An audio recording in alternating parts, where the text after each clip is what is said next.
West Red Lake Gold just issued the pre-feasibility study for the Madsen Mine. Now, this is the plan of operations for Madsen when we restart it, which we will be doing very soon.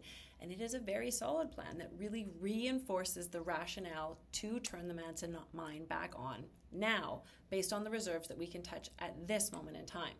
And I think just as importantly as the strong economics of this initial mine plan is the fact that getting this mine back into operation, including developing a new, deeper east shaft, unlocks all kinds of potential that we really strongly believe will feed into a bigger Madsen mine plan in the future.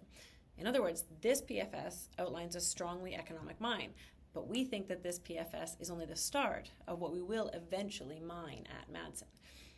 Okay, well, let's talk about those strong PFS numbers. This mine will tap a reserve averaging 8.2 grams per ton gold, very nice reserve grade, to produce approximately 70,000 ounces of gold a year over 6 full production years within a 7.2-year mine life.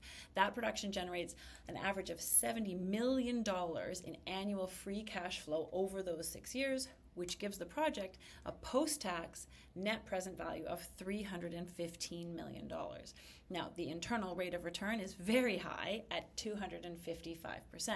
That's because IRR is essentially the amount that an asset makes divided by the amount left to spend to get to that cash flow. At Madsen, of course, there's very little left to spend. We did that work and spent the money over the last 16 months. When we completed 58,000 meters of definition drilling, 2,200 meters of new underground development, and a whole slew of capital projects. So we're really excited that this PFS is out because it underlines why we did what we did at Madsen. And that reason was to develop a new, high returns gold mine with growth potential. And that's what we have on our hands. Now, in terms of that growth potential, the list of growth opportunities starts, there's many of them, but it starts with 1.1 million indicated ounces that remain outside of this initial reserve count.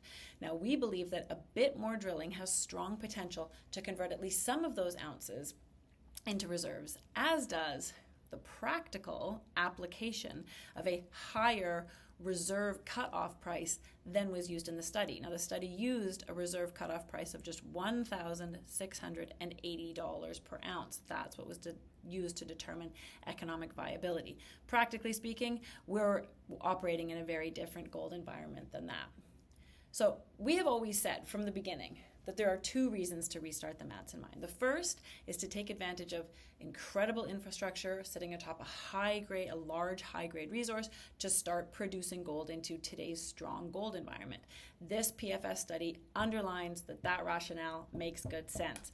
The second reason to restart Madsen is to see what more it can become. And the best way to unlock potential in gold systems like these is to get into them, to be driving tunnels underground and to be drilling at all angles, because that's how you find more of the rich gold in these vein systems, and because being in operation with shafts and ramps in place makes deep, rich gold accessible and a real mining opportunity. So that's the Madsen Mine PFS. We're really excited to have it out, and I look forward to updating you as we progress towards production over the coming months.